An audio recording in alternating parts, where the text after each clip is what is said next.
Bonjour à toutes et à tous. On continue le chapitre sur la chimie.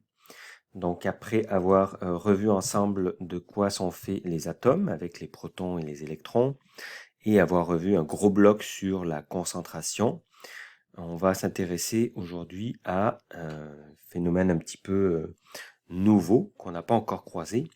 C'est le phénomène qui va entraîner la perte ou le gain d'un électron pour un atome.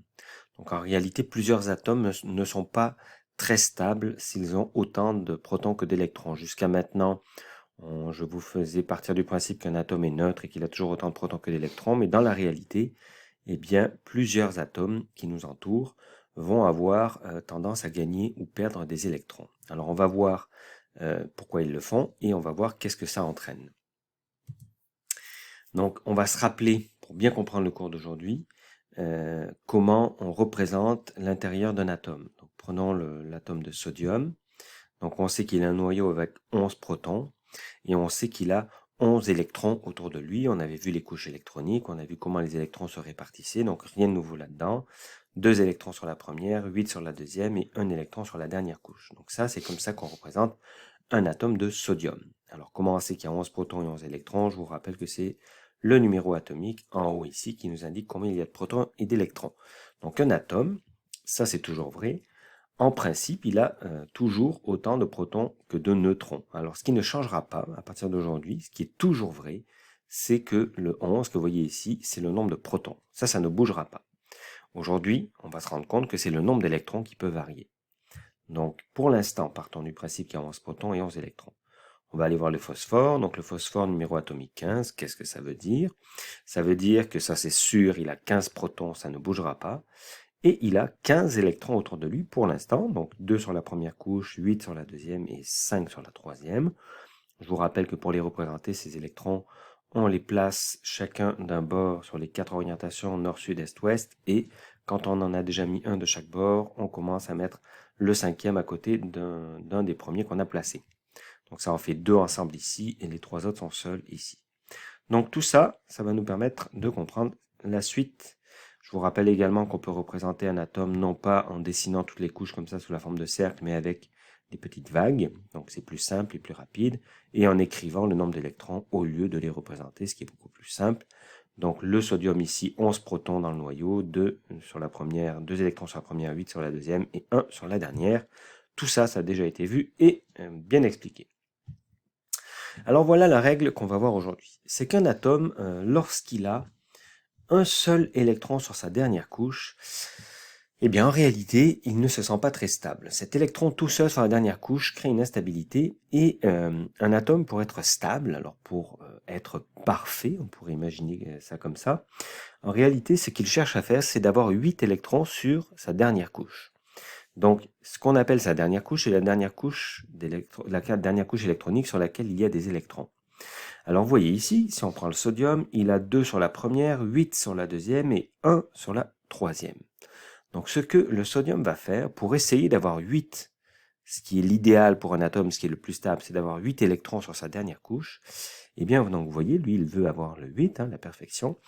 Eh bien, en fait, ce qu'il va faire, c'est qu'il va perdre cet électron tout seul. Et en perdant cet électron tout seul sur la dernière couche, eh bien, c'est sa deuxième couche qui devient sa dernière couche, puisque la troisième vient de disparaître, finalement, vu qu'il n'y a plus rien. Et il y a bien 8 électrons sur sa deuxième. Et alors ça, c'est très stable pour lui.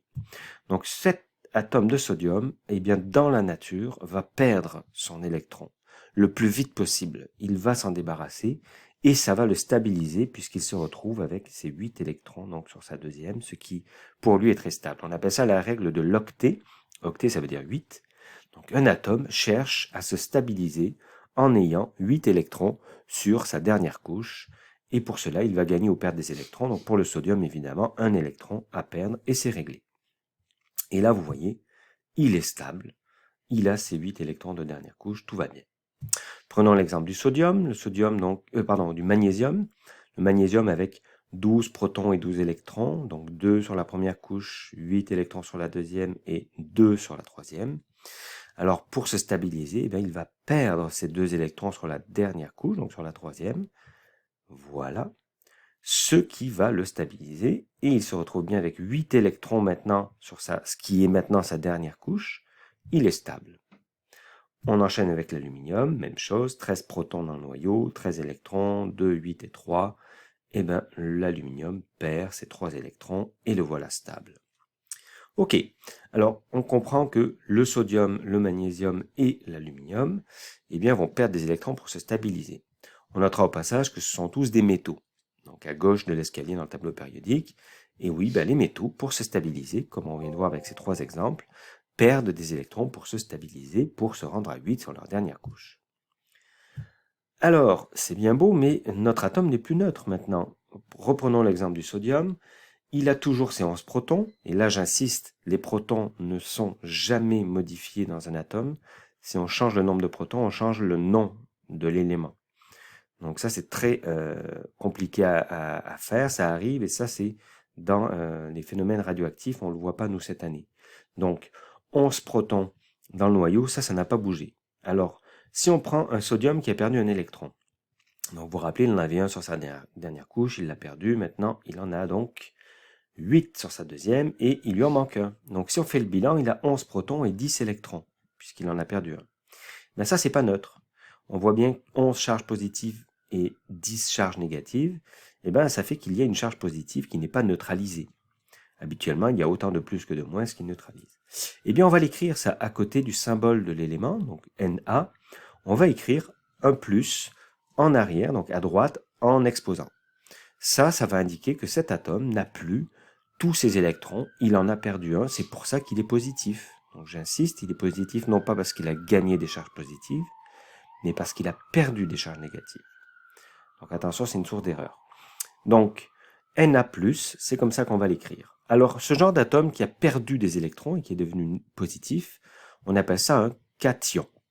C'est le nom qu'on donne à des atomes qui ont une charge positive. Donc vous voyez ici maintenant pour l'aluminium. Donc l'aluminium, il a perdu 3 électrons. Il a toujours 13 protons, 10 électrons, ça lui fait 3 charges positives. Alors on écrit Al, 3+, en exposant à droite. Donc c'est un cation également. Et allons-y avec l'hydrogène. L'hydrogène, lui aussi, peut perdre un électron, donc son seul électron, pour se stabiliser. Et ça fait de lui, regardez, 1 proton et 0 électron. Ça lui fait une petite charge positive, donc H+. Donc lui, il est particulier, on y reviendra. Bon, allons voir du côté des non-métaux, à droite de l'escalier dans le tableau périodique. Regardez l'exemple du chlore. Le chlore, lui, il a 17 protons et il a 17 électrons autour de lui. Donc 2, 8 et 7. Alors lui aussi, il veut avoir 8 électrons sur sa dernière couche. Sauf que c'est assez compliqué pour lui de perdre 7 électrons. C'est très long de perdre 7 électrons. Il est bien plus rapide pour lui d'en gagner un pour se rendre à 8. Il veut, comme tout le monde, la règle de l'octet, c'est avoir 8 électrons sur sa dernière couche. Alors le chlore, lui, va récupérer un électron autour de lui, dans les atomes qui l'entourent, et le voilà, ça y est, il est stable, il a 8 électrons sur sa dernière couche, très bien. Pour l'oxygène, 6 électrons sur la dernière couche, alors il va y avoir un gain de 2 électrons. Voilà. En passant ici, il manque 2 électrons, là c'est une petite erreur dans l'animation. Donc imaginez qu'il y en a bien 2 ici dessinés. Et enfin, on y va avec le phosphore. Donc le phosphore, il a 15 protons et 15 électrons. Il lui en manque 3 pour se rendre à 8. Il va en gagner 3, ce qui va le stabiliser. Et il est content. Donc les non-métaux gagnent des électrons pour se stabiliser. Donc le chlore en a gagné 1, l'oxygène 2, le phosphore 3. Alors, comme tout à l'heure, ça a un impact sur leur charge globale. Donc un chlore qui a toujours ses 17 protons, ça n'a pas changé, et qui a 17 électrons autour de lui, normalement il est neutre. Mais là maintenant, vu qu'il vient d'en gagner un, il n'en a pas 17, il en a 18. Donc globalement, les plus et les moins ne se neutralisent plus. En fait, il y a 17 positifs qui neutralisent 17 négatifs, et il reste un négatif qui n'est pas neutralisé. Alors on va l'écrire à côté du symbole de l'élément chimique, donc Cl, et on va écrire un petit moins en exposant à l'arrière pour dire que ce chlore a gagné un électron, il n'est plus neutre. Alors ce genre d'atomes qui gagnent des électrons et qui sont donc négatifs, on appelle ça des anions. Alors si vous vous en rappelez, il y a un N pour négatif, anion, comme cation positif et anion négatif. Donc les anions sont des atomes qui ont gagné des électrons et qui sont donc négatifs. Alors voici quelques exemples. Donc le soufre, qui a par exemple gagné 2 électrons pour se rendre à 8, et bien on écrit S2-. On va faire une petite parenthèse sur la dernière colonne du tableau périodique, les fameux gaz rares. Donc les gaz rares, ils ont une particularité, c'est qu'ils ont déjà 8 électrons sur la dernière couche. Donc regardez l'exemple de l'argon, 18 protons, 18 électrons, donc 2, 8 et 8. Alors à 8 électrons sur sa dernière couche, que fait l'argon? Il ne fait rien du tout. C'est pour ça qu'on les appelle les gaz inertes. Ils ne gagnent pas d'électrons, ils n'en perdent pas, ils sont déjà parfaits, ils respectent déjà la règle de l'octet. On les appelle aussi les gaz nobles. Donc imaginez, ils sont parfaitement nobles. Et donc pour eux, aucune interaction, pas de gain, pas de perte. Donc aucune charge. On n'écrit pas AR- ou AR+, ça n'arrive pas. Ces atomes ne gagnent pas ou ne perdent pas d'électrons. Parenthèse avec l'hélium, encore une fois, toujours cet hélium qui fait des choses différentes. L'hélium n'a que 2 électrons et il est déjà stable avec ces 2 électrons. Il n'a pas besoin d'en avoir 8 pour être parfait. Il ne réagit pas non plus, même s'il n'a que 2 électrons. Il a le même comportement que tous les autres qui en ont 8 autour de lui. Donc pour lui, 2 égale perfection, pas de problème. Donc pour lui, 2, ça suffit. Alors si on met un cation et un anion l'un à côté de l'autre, que se passe-t-il? Eh bien déjà on va regarder ce qui se passe si on met 2 atomes qui ne sont pas encore ionisés. Donc c'est ce qu'on appelle ioniser un atome, c'est lui faire gagner ou perdre un électron. Alors regardez l'exemple ici. 11 protons, 11 électrons ici. Donc c'est le sodium de tout à l'heure. Et ici 17 protons et 17 électrons, c'est le chlore. Alors le sodium, on avait vu que ces 11 électrons, ça ne le satisfait pas. Il en a 8 ici, puis il en a un tout seul, il voudrait bien le perdre. Et le chlore, lui, il en a 7 sur sa dernière couche, il aimerait bien en gagner un. Mais ils sont vraiment faits pour s'entendre, ces deux-là. Parce que le sodium, qu'est-ce qu'il fait? Il perd son électron, et le chlore le récupère. Et le sodium se retrouve stable maintenant avec ses 8, et le chlore se retrouve stable avec ses 8. Alors ça fait du sodium un élément chargé électriquement, il est positif, et le chlore aussi devient chargé électriquement, il est négatif. Et que se passe-t-il pour ces deux atomes? Eh bien, ils vont s'attirer, puisqu'ils ont une charge électrique opposée. Donc non seulement ils sont faits pour s'entendre, puisqu'ils se font un échange d'électrons, le sodium donne un électron au chlore et les deux se stabilisent, mais en plus de ça, maintenant, ils sont attirés électriquement et ils vont s'accrocher ensemble. Et ça, on appelle ça un sel. Un sel, c'est lorsqu'un cation et un anion s'accrochent ensemble parce qu'ils ont des charges opposées. Donc Na+ et Cl-, le fameux chlorure de sodium, eh bien le sel de table que vous connaissez, c'est un métal, donc le sodium, qui a perdu un électron qu'il a donné au chlore et maintenant il s'attire et c'est pour ça qu'il se stabilise. On écrit l'équation chimique de la fabrication d'un sel sous la forme suivante. On écrit l'ion Na+, plus l'ion Cl-, flèche, donc donne NaCl. Et là, vous voyez, il n'y a plus de charge qui apparaît dans NaCl, car il y a une charge négative et une charge positive qui se neutralisent. Donc là, c'est les deux atomes qui se neutralisent l'un l'autre, et la molécule, elle, donc c'est une molécule NaCl, elle n'a pas de charge électrique, puisque globalement, elle est neutre. Donc un métal et un non-métal qui s'accrochent ensemble, ça forme un sel.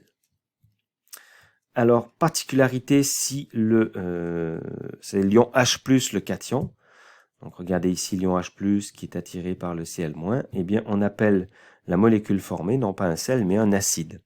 Donc un acide, c'est un sel particulier dans lequel il y a l'ion H+. Donc dès que vous voyez marqué H en avant d'une molécule, c'est en réalité H+, qui s'est accroché donc à un anion, ici Cl-, et ça c'est un acide. Autre particularité, si l'anion est OH-, donc vous voyez cet ensemble de deux atomes qui ont une charge négative, qui vont être attirés par une charge positive, donc Na+, et bien là on va appeler ça une base. Donc ici vous avez la base sodique ou la soude, donc le Na+ est accroché au OH-, et voilà les bases. Donc on voit que les acides et les bases en réalité ce sont des cations et des anions accrochés ensemble, mais il y a des ions particuliers, pour les acides c'est H+, et pour les bases c'est OH-. Alors, lorsqu'on met un sel dans l'eau, que se passe-t-il? Eh bien, l'eau a la capacité de séparer les ions, donc les cations et les anions. Donc, les molécules d'eau vont séparer les Na+ et les Cl-, et ça, c'est ce qu'on va appeler la dissociation ionique. Donc, l'eau va séparer, dissocier les atomes qu'on retrouve dans les molécules, et les ions vont réapparaître, alors qu'ils étaient collés et qu'ils se neutralisaient, tout à coup, ils ne se neutralisent plus. Donc, vous voyez, l'eau, c'est en ça qu'elle est un excellent solvant, c'est qu'elle peut séparer les cations et les anions. Donc c'est pour ça que les grains de sel disparaissent dans nos yeux quand ils se font dissoudre. Alors voilà comment on écrit l'équation de dissociation. Donc vous voyez la molécule